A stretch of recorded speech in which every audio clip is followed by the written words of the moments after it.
Good to have you with us on our Saturday coverage. Whitney Saturday here from Saratoga. We still have 2 races that remain on this Saturday card. It's brought to you in part by America's Best Racing. For the love of the race, visit americasbestracing.net today. Big one in the books. And we'll get to it momentarily, as it was a packed house moments ago. And still plenty here to catch the last couple on the card to see if Cody's Wish could keep that win streak alive. Named after Cody Dorman, who was on hand to see it with his family. Greg Wolf alongside champion jockey Richard Migliori, Sel Al-Badwi as well. We'll get into what is coming up, our live action, our next 2 races ahead coming up. But the big story, of course, today, Cody's Wish, that incredible win streak, 6 in a row for the Breeders' Cup 3 Mile winner, trying to see if he could point to the Classic and win it 2 turns in a mile and an eighth. Yeah, I mean, I think first we got to give credit to White Barrio, who ran a tremendous race. He put himself right where he needed to be, and he kicked on. He finished it. Cody's Wish, a subpar effort from him, underscores the fact they're not machines. Sometimes they're not going to be at their best, and the start certainly compromised him. Right, he's a horse that in the past had some trouble getting out of the gate. Today, just not his day. But White Barrio, while he had hinted at those flashes of ability in the past, today he put it all together for a very big one of his own. We're going to show it to you, and White Barrio just runs away from this field. This was a big effort from him with the Rick Dutrow barn, previously a horse with Staffy Joseph. Keep your eyes outside Cody's Wish. That little stumble, Mig, immediately out of the gate. He lost his hind end a little bit. It looked like the ground broke away from behind. Up front, he didn't stumble, and he was able to continue going forward. But horses don't pull themselves. They propel themselves. So he not being able to push off properly, losing his hind end for stride, certainly cost him dearly at the break for position. And these are horses, when you're getting into these grade 1 types of stakes where he's trying to accomplish something new for the first time, any little minor setback within the running of the race, of course not what you want to see happen. But we have White Barrio being able to sit in a good position at the top of the stretch, and you could just see how chilly the rider was sitting. You knew that he had something left. Yeah, Irad Ortiz had him in perfect position. Giant Game went to the lead, which we expected. Charge It, got a little shuffled back early, didn't get in his normal position where he likes to be clear. White Barrio sitting the trip with a handful of horse, and when he was asked, he kicked on for home. He really finished the deal. I think this will come back a big figure. I think this is a big effort. Zandon got up for second. Cody's Wish just barely got up for third. Probably helped keep the bridge jumpers from having a field day. Beat as a big favorite, but obviously there were big question marks whether he could do this or not. And connections are going to go back to the drawing board, regroup. You would think maybe back for a repeat potentially at the Breeders' Cup 3 Mile. We'll see what ultimately they want to do with this horse. White Barrio, though, all of a sudden has thrown his name into the hat in this older horse division with this performance. It was a big effort. I don't think we should detract from White Barrio at all. I know the story is Cody's Wish not running his A race. I don't think it had anything to do with 2 turns, and I don't think it had anything to do with the distance. I think Cody's Wish just threw in a flat effort. And you could see within the stretch, he was a horse that was kind of not making up the sort of ground that we usually see him do. So I just think more than those circumstances, like you mentioned, it just wasn't his day today. Potentially, would you see the connection say, let's give him another shot, 2 turns before they make a decision on what they want to do for the Breeders' Cup? You know, obviously, depending on how he comes out of the race, and he's no worse for the wear for that kind of stumble behind out of the break, I would imagine Bill Mott's going to give him another opportunity to see if he can get more ground.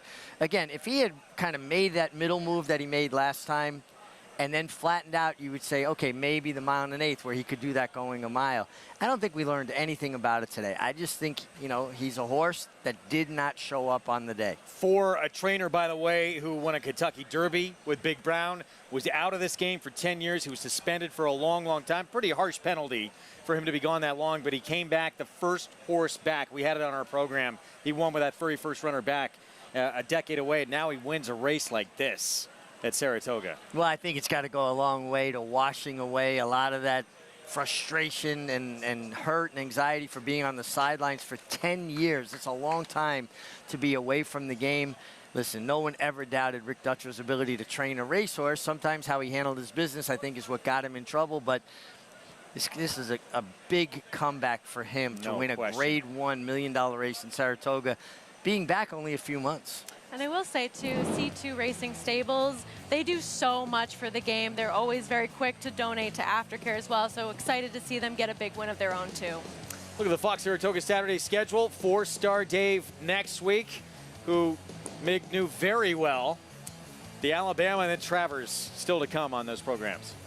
Love the 4-star Dave. Love that 4-star Dave is so honored up here. He was a tremendous dance partner, but he always wanted to lead. Pretty good at it. Never a more popular horse here? No, I mean, honestly, come here in the off-season and people are leaving, you know, mementos and flowers and things at his gravesite by Clare Court. It was a privilege to be associated with him. Well, that's next week. 7 furlongs on the main track in this 11th race. Entry-level allowance group. Let's go to Acacia Clement.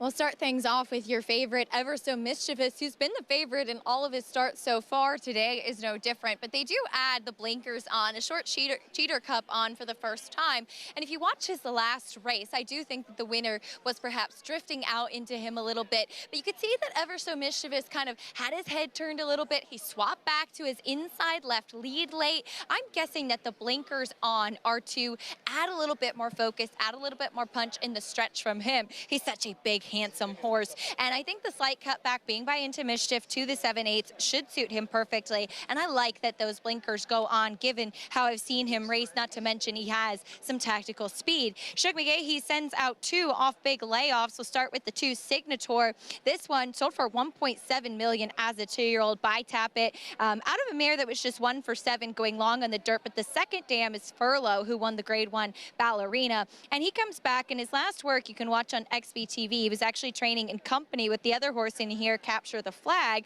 who I think could be a turf horse. And Signature was always going much better, though. He left his company behind and kicked away. That said, I still think that he'll be better for a race. I think that he'll tuck up a bit more, could be a little bit more defined. He is carrying quite a bit of condition coming back here, and he is a heavier type of horse. I remember that from him even last year as a 2-year-old. But I think mentally he stepped forward as a 3-year-old, but perhaps getting a race under his belt and get back on track will suit. The number 5 Frat Pack gets a fast track for the first time, and I do think that he will appreciate that. Broke his maiden impressively last time, always going best, kicking away. He's a horse that I'd actually noted from his debut kind of lacked a little bit of intensity, a little bit of sharpness in the paddock. That's not the case at all today. He is on the muscle, but I do appreciate that in a sprinter as well. They finished saddling him outside of the saddling stall, and while he didn't do anything naughty, you could see that he's kind of has that energy bubbling beneath the surface. I think he'll appreciate a fast track, and he could be a horse that is improving now as a 4-year-old. Greg? Acacia, thank you. There's Chad Brown, 2 wins on today. Still trailing Linda Rice as the meet's leading trainer by 1 victory, and we'll see if that comes here. Frat Pack, that last start ran a huge figure, but as Acacia mentioned, he'll get on a fast track for the first time today. Yeah, showing that he's already handled Sloppy going very well, but most of these trainers train their horses only when the track is fast in the morning, at least for speed workouts, right? So this horse has had a steady diet of workouts on dry, fast tracks. Maybe he'll even be better on it. That's something that I agree with, Richie. It's a point that I made earlier today on Talking Horses, that he's a horse that hasn't had that opportunity yet to run on a fast track, and maybe he's going to improve on that surface like that because we've only seen him on that sloppy sealed type of ground. So I do believe that he's very dangerous in here, and I think he's a fair price right now if you like him, because all the money is going to that Brad Cox runner who's adding those blinkers for the first time. That's Ever So Mischievous, the 7, who we'll talk more about when we come back. A monster work here at Saratoga, helping make that horse a very short price favorite. Post parade from the 11th at Saratoga when we return here on Saratoga Live.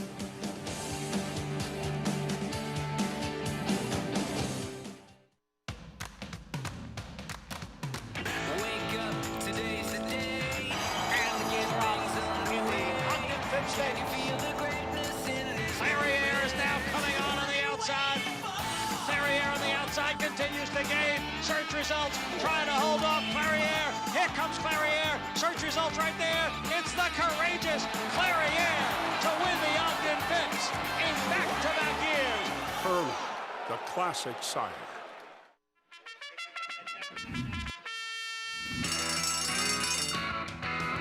Monmouth Park's 50-cent Win Early Pick 5 is one of the country's earliest Pick 5s, making it the perfect way to get your wagering day started. With a 12:40 post on weekends and 2 p.m. start on Fridays, the Win Early Pick 5 is home to 6-figure pools and a low 15% takeout. Start your day winning early. Play Monmouth Park's Win Early Pick 5. Win early, win often.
Back with you on Saratoga Live on our FS2 coverage, brought to you in part where you can play all the action all summer long and beyond at Naira Bets. Go to nairabets.com and bet any track, anywhere, anytime. Let's get to the post parade here for race 11, 7/8 of a mile, entry-level allowance on the main track.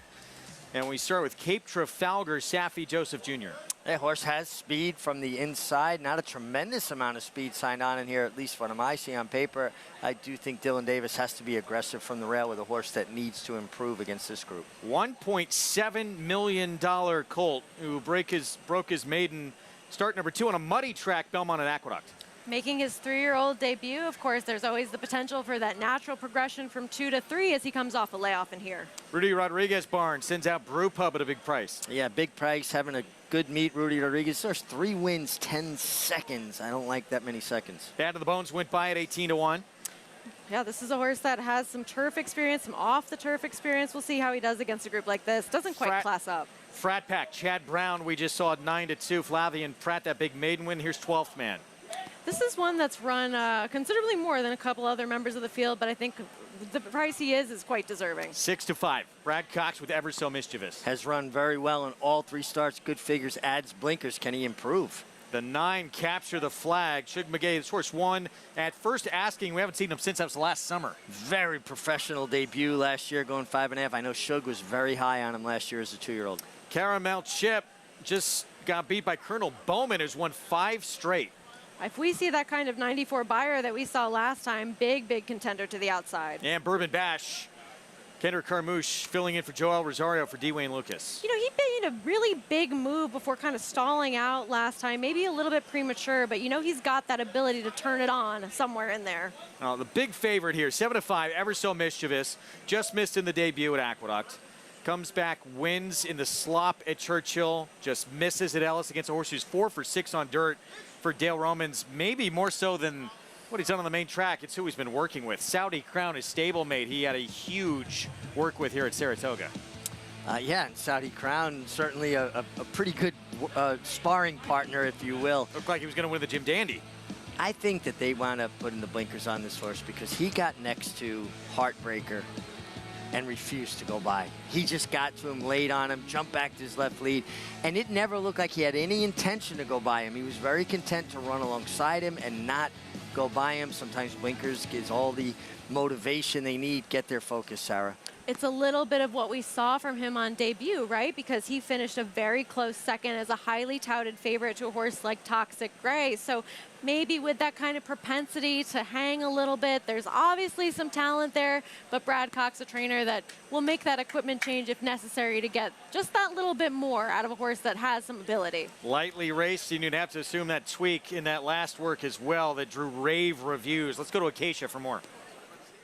I wanted to talk about the #1 Cape Trafalgar from the inside. This was a horse that I actually saw in his debut down at Gulfstream when he just lacked a lot of size and substance and strength. And obviously it's been a little while since then, but he's come along impressively. I don't know if he's necessarily good enough in this spot, but I do think he's a major pace player for Staffy Joseph Jr. from the rail. He was very sharp saddling. He had a big warm-up out on the track. He's been energetic and on the muscle throughout in here. So while he's a big price, I do think that they're going to be aggressive with him from the inside. And this was a horse that kind of broke in at the start, but then hustled up to get the lead last time out. As a lot of weight on the 5 now, Frat Pack, as I do like what I saw from him on track. But to circle back to the 9, Capture the Flag, as I had touched on, this is a horse in his last work who worked in company with Signator, who's 7-1, also off a layoff, and just was left behind. Just could not keep up with his workmate. It's interesting because he did win first time out sprinting on the main track, but he's the half-brother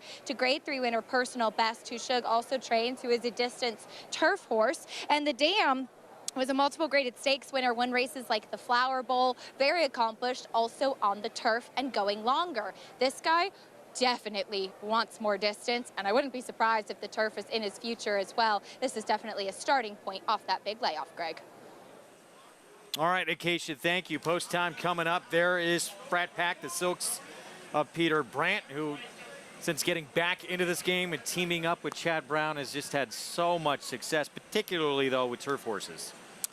Yeah, and they've got such a great pipeline to European horses, and the talent, and the horses that they've been able to buy and import here just really have a big edge.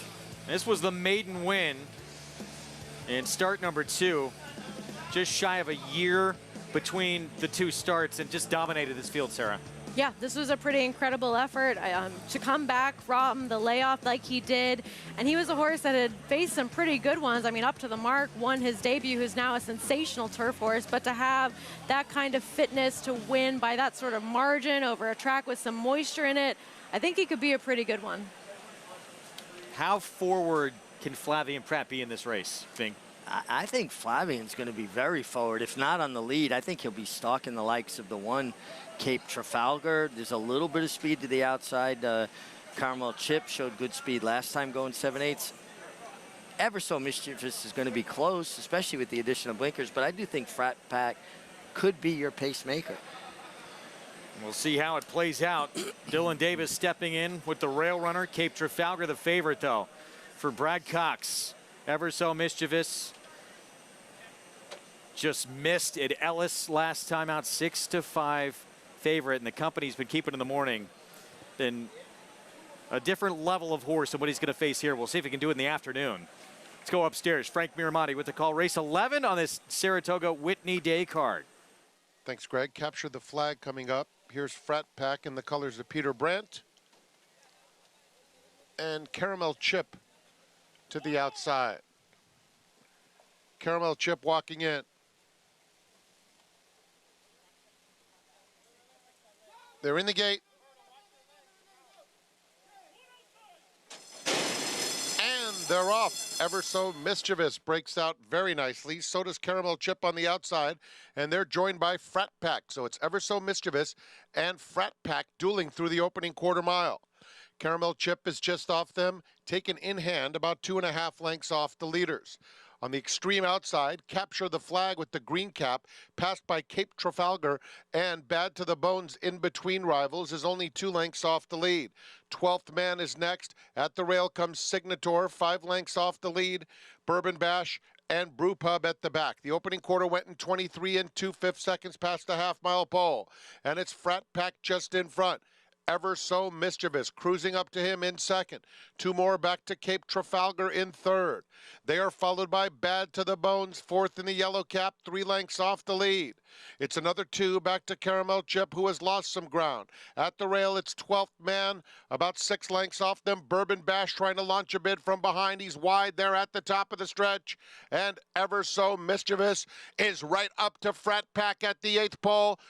Cape Trafalgar is coming after them nicely in third. Caramel Chip also resurgent. Cape Trafalgar is kicking into high gear at the 16th pole under Dylan Davis, trying to get by Ever So Mischievous. Ever So Mischievous, though, had something left, and those blinkers kept him focused. Ever So Mischievous turns away Cape Trafalgar. Then it was Frat Pack in third, Caramel Chip fourth. Ever So Mischievous looked like he was going to get a challenge, but he had enough to hold that one at bay and pick up the second win of his career. Yeah, Ever So Mischievous was, had to work hard to get by Frat Pack, and then looked like he might be ripe to be picked up by Cape Trafalgar, but I think he really dug back in when he felt the presence of Cape Trafalgar, and definitely the blinkers were a needed change for this horse because he looked a lot more focused today.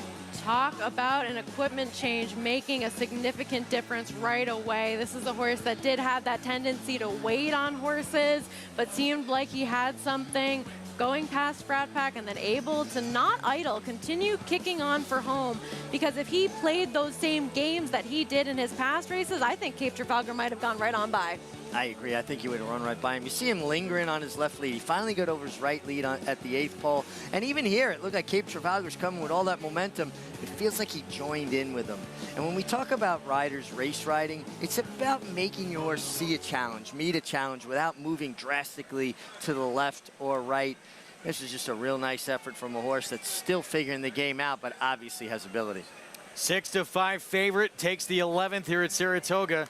Brad Cox had a pretty talented 3-year-old here a couple summers ago.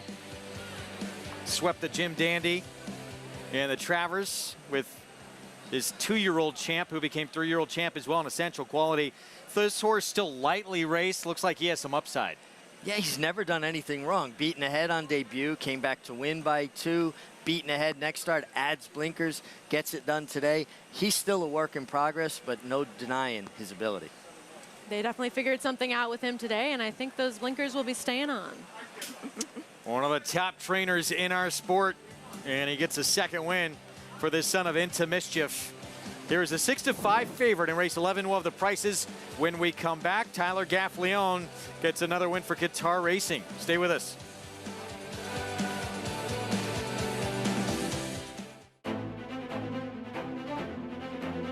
Society building a 3-length lead, set down for the drive. She just went past Rafaros, but she's still 5 lengths behind Society, who rolls off the turn, now in front by 6. Society down to the final furlong, now by 7. Drafaros in a good battle for second with Matt Torreya. Nobody catching Society. Streaking through the stretch to score by 9 lengths on the wire. Experience the adrenaline-pumping, suspense-filled action of the Sport of Kings no matter where you are with Naira Bets. It's fast, easy, and secure. Download the app today and start winning with our lucrative weekly promotions, thrilling handicapping contests, and a one-of-a-kind VIP rewards program. Don't just watch horse racing, be a part of the action with Naira Bets.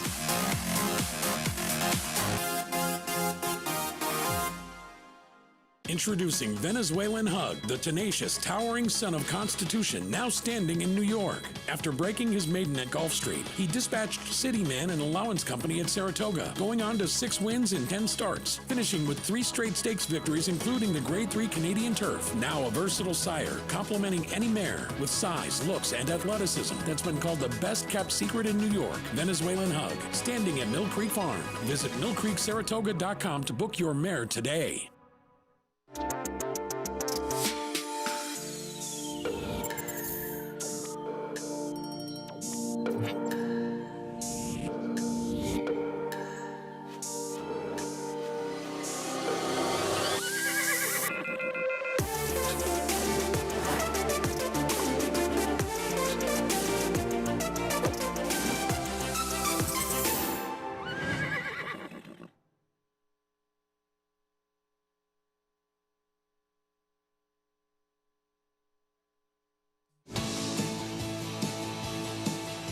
Back with you on our Saturday coverage of Saratoga Live on Whitney Day. It's brought to you in part by Claiborne Farm. 100 years of doing the usual unusually well. Ever So Mischievous makes up maybe a little bit for the disappointment with Caravel earlier for these same connections. Back in the Troy, one of the most talented turf sprinters, reigning Breeders' Cup turf sprinter, getting beat earlier today. And this horse definitely looks like he has a future. He's been a short price in all of his starts so far. He's come through half the time, and if you liked him today, 6 to 5, maybe a little bit of a better price than you got on him in the past, as he made that adjustment with the blinkers, and they certainly made the difference for him. Let's go to Acacia. Certainly did make a difference, as I'm pleased to be joined by trainer Brad Cox. Brad, putting those blinkers on this horse really seemed to give him that last little punch he needed. It did. He ran a big race last time at Ellis. He's running against a horse that had a good bit more seasoning. The rail was really good at Ellis during that week or month, whatever, but he responded well. I like the way he finished up. I think he came home in 12 and won the last 8th and galloped out well. So I think his horse is still learning, trying to figure it out, lightly raced, and we're hoping the best is yet to come. Speaking of Ellis, you have a filly that broke her maiden impressively at Ellis that we'll see tomorrow in the Adirondack. Here you come again. What can you tell us about her? Nice filly. She's kind of been good from the start, too. Like, when she came in, she kind of stamped herself as a quick filly. It's meant to run the week before she broke her maiden in the Churchill meet at Ellis, going 3/4. So I think she'll handle the distance, the stretch from the 5 to the 6.5. Love her physically. She's a beautiful filly and trains very well. So, I think with a good trip, she'll definitely be a factor. And while we got you here, we might as well ask about the 3-year-olds. I understand Saudi Crown, the plan to go to Pennsylvania Derby. And what have you seen from Angel of Empire, who could make his next start in the Travers? He's came out of it in good shape. He'll have his first work back next week. Happy with what we've seen from him since the race. And Saudi Crown, we're going to just point for the PA Derby. Probably won't work back this coming week, but very happy with the way both of them's trained since Jim Dandy. Appreciate it, as always, Brad, and congratulations here. Thank you, pretty much. Thank you. It's been a long day, Greg. It has.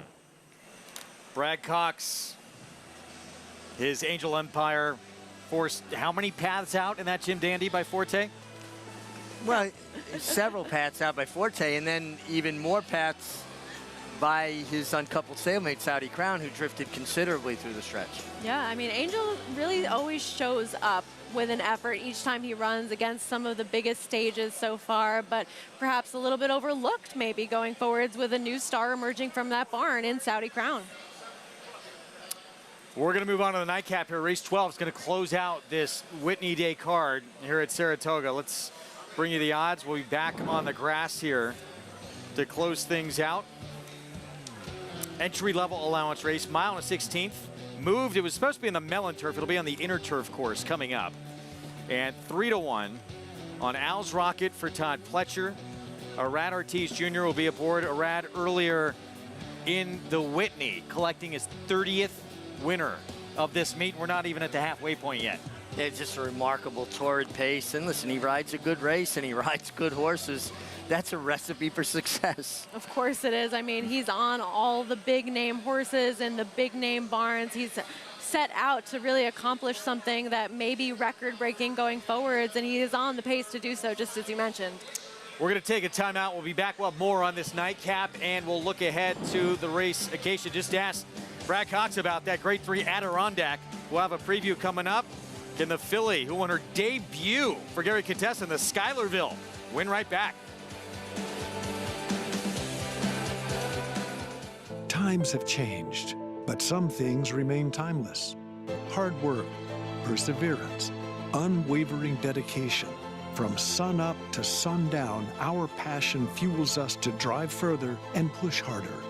We do it for the horses, for our families, and for the sport we all love. For well over a century, we've committed to doing the usual, unusually well. Claiborne Farm, the tradition continues. Just minutes from downtown Saratoga Springs, you'll find GMP Farm, a utopia of healing for equines and humans, offering revolutionary, customized equine care using state-of-the-art imaging and therapeutic technologies for horses of all disciplines. Immerse yourself in tranquility in our sacred spa, offering specialized spa treatments and holistic therapies to refresh and rejuvenate among tranquil mountain views. Start your journey to wellness. Visit gmpfarm.net and sacredspaandwellness.com to schedule a treatment today.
You'd be hard-pressed to find a sporting venue in America with as rich a history as Saratoga Racecourse, which is why people show up in droves here every single summer.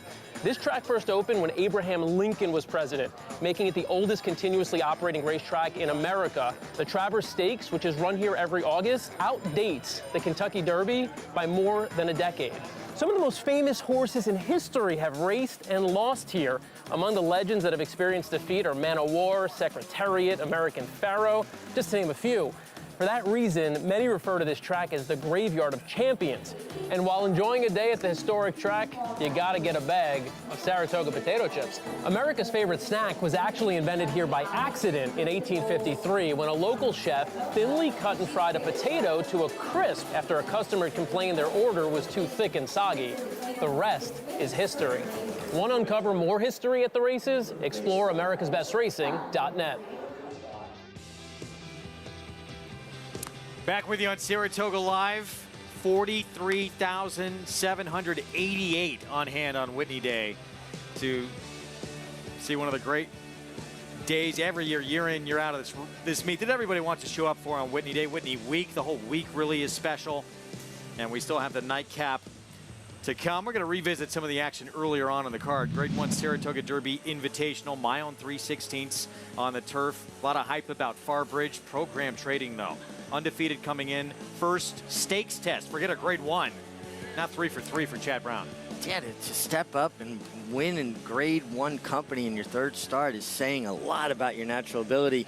He was passed by Webslinger here. Webslinger kind of leaned into him, made some contact. I thought it emboldened this horse and made him fight, and he came back and was very game after getting to control a very tepid pace up front. Absolutely, and he's one that had run some good races coming into this, but we didn't know if he quite classed up to a field like this. You know, Webslinger's a horse that he's already a graded stakes winner, so is Farbridge, and I think Program Trading just really outgamed him to the wire. Huge move forward for this Chad Brown Klarovich stable runner. Flavian Pratt, tremendous ride as well in this middle jewel of that Turf Triple Series. Take a look at the stakes winners from this afternoon. Obviously, White Barrio is going to stand out as a huge one there. Smokin' Tea, impressive too in that Phasic Tipton lore. Smokin' Tea was very good. Got a nice trip, nice ride by Johnny Velasquez for Hall of Famer Shug McGahee. He's one that always sort of showed up in graded stakes type company, and now he had horses to either side of him, and he really had a good performance today as well.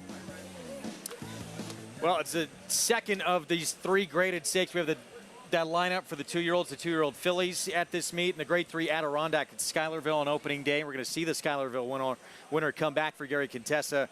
This is the middle one. Brad Cox was talking about Here You Come Again with Acacia, who was impressive in that debut at Ellis. And 10 will line up, and that Schuylerville winner for Contessa 21-1 with that outside post. But let's look at Here You Come Again and what she was able to do in that debut, going 5 furlongs at Ellis.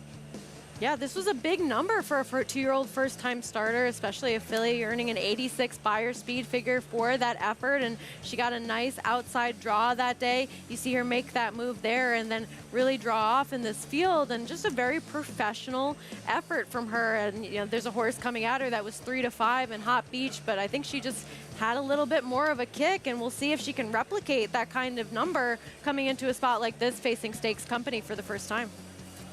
Got a fast figure, too. I mean, that was a very fast time in a professional debut. Interesting, too, Florent Giroux is coming in to ride her for Brad Cox, who's probably his main guy.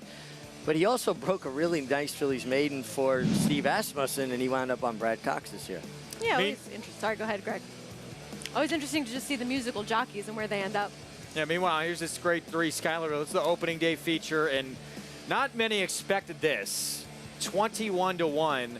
Gary Contessa, first-time starter, winning this race with Javier Castellano aboard. Yeah, who had fast works going into that debut, but it's just to think that a horse would win first time out against grade 3 company, that's skipping several conditions.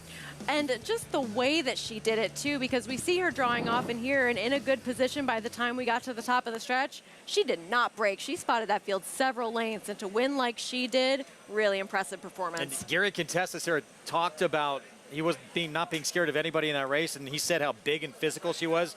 You could see it on the screen. Yeah, I was down in the paddock and I got a look at her and I remember saying to Maggie, that's a big lady, and she just ran so well on debut, overcoming that trouble. Promising future for this one. I know the number not quite as high, but you know they can easily take a step forward. See if she can back up what she did first time out. That'll be fun on the Sunday card. We'll have live coverage as we take a look at shutters for Mark Hennig. John Velasquez gets the mount here with our nightcap to come. Approaching the 10-minute mark to post. Post parade coming up.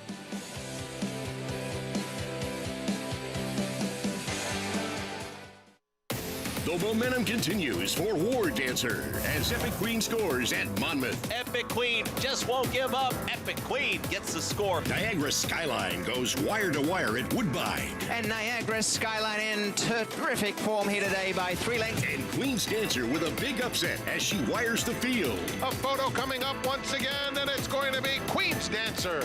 Shouldn't you have a War Dancer? War Dancer, proud to stand in New York. When it comes to horse racing, you can never have too much information. With Twin Spires, you can place your bets with confidence. Whether you use handicapping insights, like our Brisnet speed ratings, prime power and past performances, the guidance of our experts' top picks, or just choose a name that catches your eye. Yes! No matter how you pick your horse, bet with Twin Spires. Start earning your $200 sign-up bonus when you sign up with offer code GET200. Respect the law. He's earned it. A Grade 1 winning juvenile. Tis the law, pops the cork in the champagne. A classic winning 3-year-old. Tis the law is going to win the first leg of the Triple Crown. 5 triple-digit buyers. Respect the law. Tis the law. The best son of Red Hot Sire Constitution. He's left the others behind. He's going to win the Run Happy Travers. Tis the law. Racetrack Television Network brings you every race, from every track, on every screen, every day. With monthly packages starting as low as $5, RTN gives you great value and access to more live HD streaming and race replays than anyone. Visit RTN.tv today to sign up and watch on almost any device, including Roku and Amazon Fire. RTN has packages that start at $5 per month.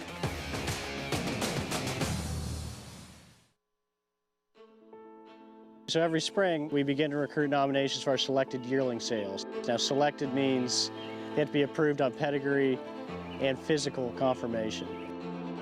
Now, for Saratoga, what we're looking for is the best of the best physicals, as much pedigree as we can get, the more the better, the right sires, because there's a standard at Saratoga people become accustomed to. High-quality horses, high-quality pedigrees. The results of that are borne out because that's also the #1 sale in the country for percentage of Grade 1 winners every year. It is Flightline. It is spine-tingling, Secretariat-like Breeders' Cup Classic win. That begins with the horses that are shown to us, working with the consigners to settle on the horses that they're comfortable with taking up there, and we feel fit the bill up there, and the results are right there in those Grade 1 wins.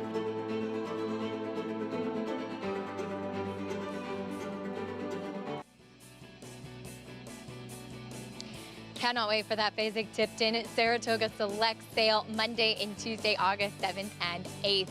One more race to go on this Whitney Day, and we'll take a look at actually 3 New York breds who would all benefit from that bonus being offered here of running against Open Allowance Company. And I think they all 3 have a big chance, starting off with the horse taking the early money with the #1 Shutters, making his second start for Mark Hennig. You could see this horse got pretty rank with a slow pace last time out and kind of being stymied inside, flipping back to his left lead, just totally did not have the trip that he needed. He has once again handled himself with the utmost class in here, from a horse that used to get pretty vocal in the paddock, be just lacking a lot of focus in the preliminaries. He's done very well with Mark, and once again very relaxed, and hopefully will get a cleaner trip than he did last time out. The #3 Ruse, I think, really benefits from the scratch of the 4 My Sea Cottage as far as being one of the main pace setters, and if not the quickest horse early in here. I still do think a touch shorter than this is actually better for him.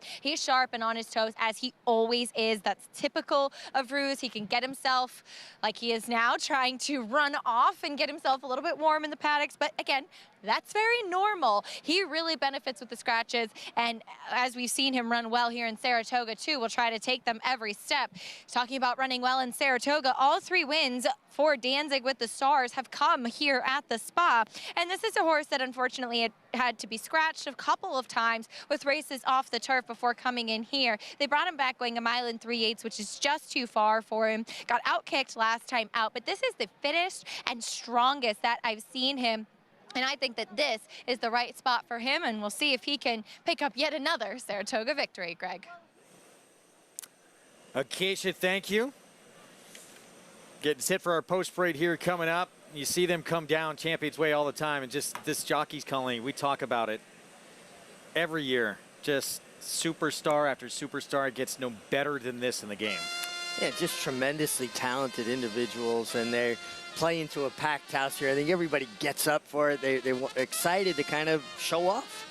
Yeah, there's just there's no jockey colony quite this deep, and everybody has their opportunities, but you also see them really want to win for themselves and against each other. They get very competitive within the races, and it makes it exciting. Did you feed off that energy when you were in front of crowds like this?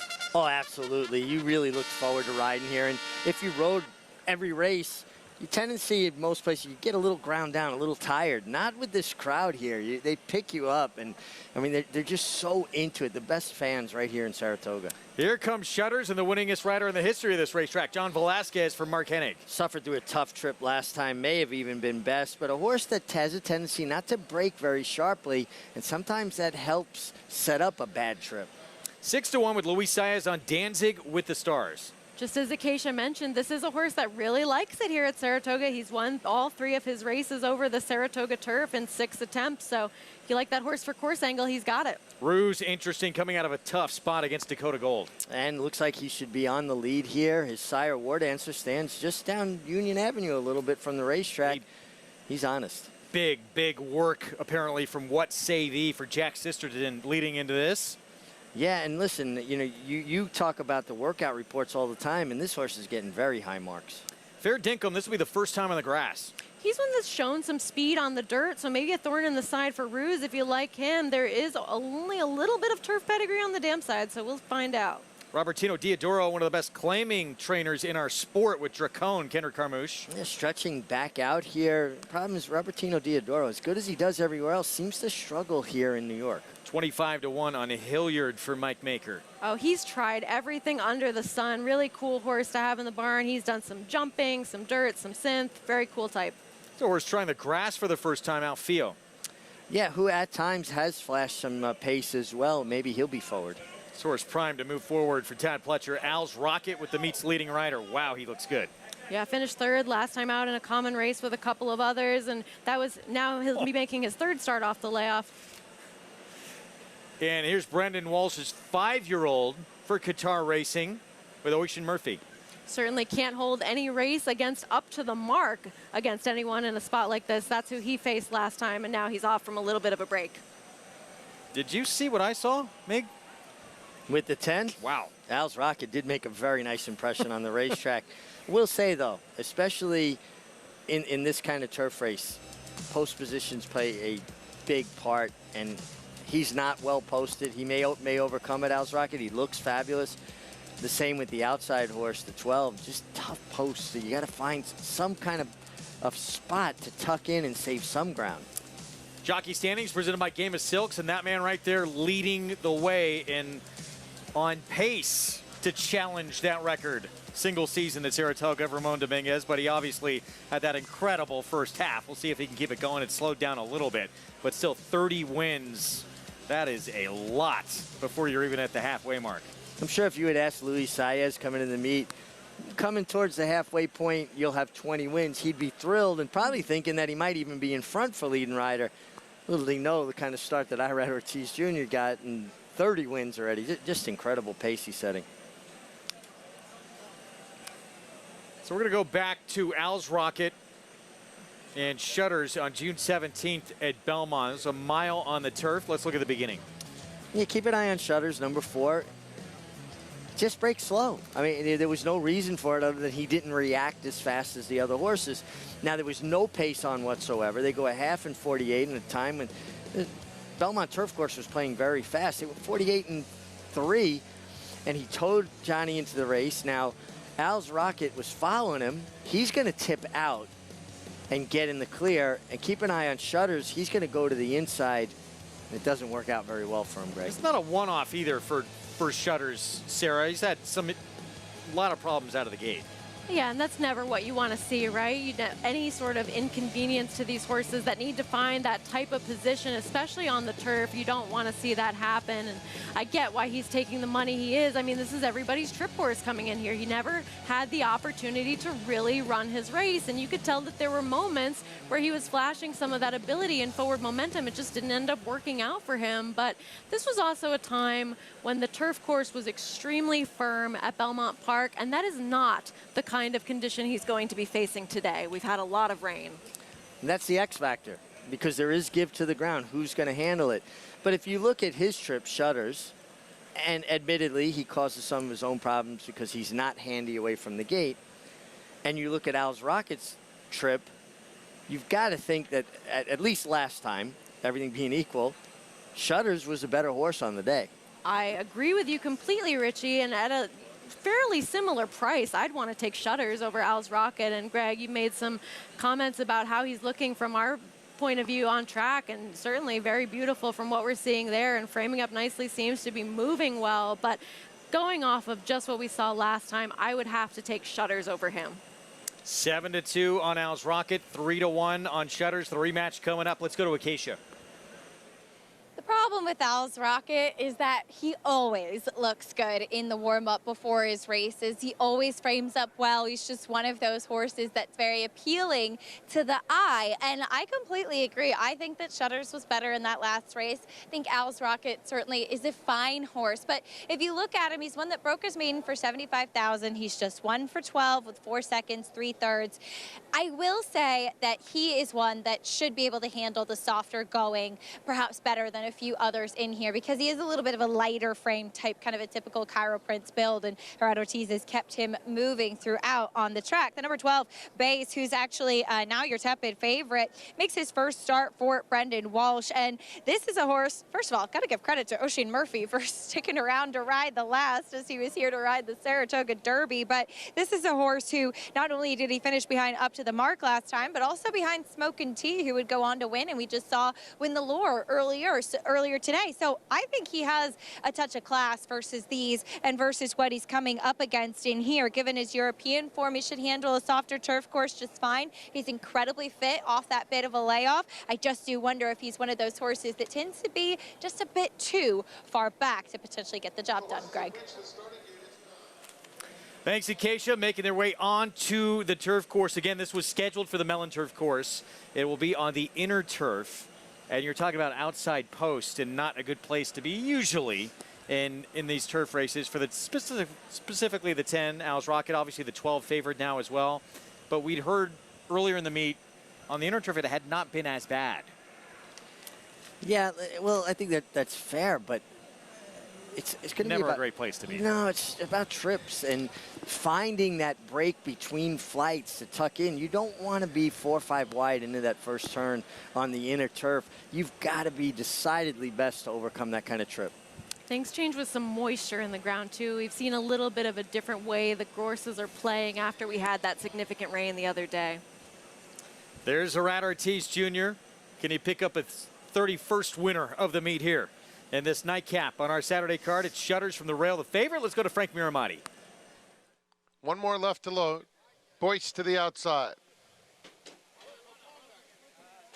They're in the gate. And they're off. Dracon in the center of the course is very quick, but it's Ruse, and Ruse gets to the front. Dracon is a joint second, followed by What Say Thee in third. Shutters at the rail in fourth, followed by Fair Dinkum 3 wide into the first turn and about 3 lengths off the lead. Danzig with the Stars is next, as Fair Dinkum went pretty wide into that first turn. And just behind him comes Boyce, who has 6 lengths to make up. It's another 2 back to Hilliard. Al's Rocket is in front of one rival, and that's Alfio. The opening quarter went in 24 and 4/5 seconds. And it's Ruse showing the way by about a length. Dracon in second, followed by Fair Dinkum in the clear, while third. Shutters under a nice hold in fourth, 3 lengths off the leader. Then comes What Say Thee in between rivals. Boyce on the outside is 4 lengths off them, going by Danzig with the Stars. Then it's Hilliard, Al's Rocket, and Alfio. They went the half in 49 and 4, and it's Ruse still there. Dracon on the outside of them, Fair Dinkum, 3-wide journey throughout. Shutters is at the rail, fourth, is now called on for his bid, moving through along the inside. Boyce is moving while widest of all. Behind them, Danzig with the Stars and What Say Thee. They're at the top of the stretch. Ruse a length and a half. Fair Dinkum running a good race on the outside, right to him. Boyce in the center of the course. Shutters inside of him. Boyce is now coming fast after Fair Dinkum, who has the lead. Just in behind this group is Dracon. It's a driving, wild finish, head and head to the wire. It's Fair Dinkum, and on the outside, Boyce. Fair Dinkum beat Boyce. And it was a blanket in behind them, including Shutters and Hilliard for the minor awards. A thriller to close it out. Fair Dinkum, it looks like, in a tight one in the nightcap. Pickup mount, Jose Ortiz filling in for Joel Rosario. Yeah, keep an eye on Fair Dinkum. Got a real nice trip. O'Shane Murphy on the outside on the 12. He's actually using his heels. That's something you'll see European riders do, where they'll kind of try to urge the horse on with their legs as much as their arms. And American riders more with their upper body, less their lower body. Nice game effort from Fair Dinkum. Good run from, I don't really know how to say that name. Boys? Boys? I think it's just Boys. Okay, Boys got beat. And Shutters, another difficult trip. I mean, he had some room. He's just not a horse that accelerates quick enough to make gaps as they present themselves.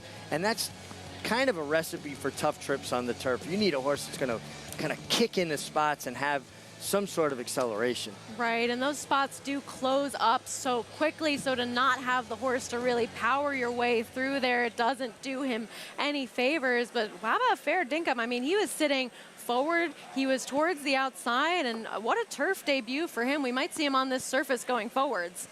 First time on the grass. I think he'll stay on this surface going forward. 15-1 and a pickup mount win for Jose Ortiz. Let's go to Acacia. Trainer Joe Sharp joining me here. What a turf debut that is for Fair Dinkum. Joe really fought. Tell me about the thought process in trying him on the grass today. Well, you know, he's a homebred for Brad and Misty, and, you know, the pedigree suggests on the bottom side that he could like it. I worked him myself on the turf 2 works back, and he worked really, really well. So, you know, obviously with the soft turf and all that, I thought Jose did a great job of navigating a trip, you know, in the middle of the racetrack where it seemed to be a little bit better. Hats off to him as well, but what a gutsy performance. I mean, the horse, they collared him, and he fought the whole way down the lane off the layoff, so I'm really, really proud of him.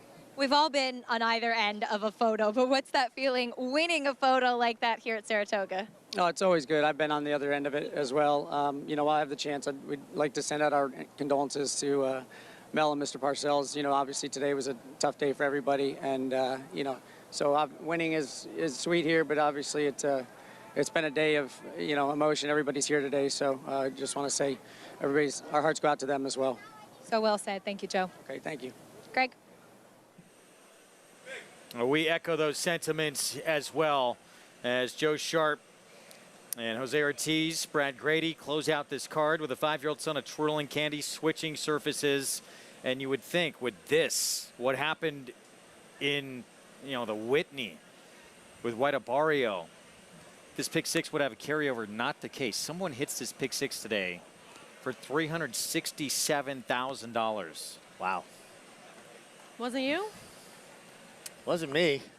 Better chance it might have been you. Yeah. I know how well you handicap. Not quite there. Maybe one day. What a ticket to put together. And Jose Ortiz, oh, he's still in the mix. Got some work to do to try and catch his brother. He was out for a bit with an injury.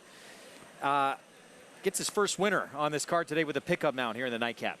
Yeah, and listen, he lost, you know, several winners having that fall early in the meet, missed a few days. To his brother. And to his brother, Yeah. which certainly helped kind of launch Irad, even though Irad was already kind of showing the way. It certainly strengthened his position, but Fair Dinkum at 33.80 over Boys and Shutters, another difficult trip.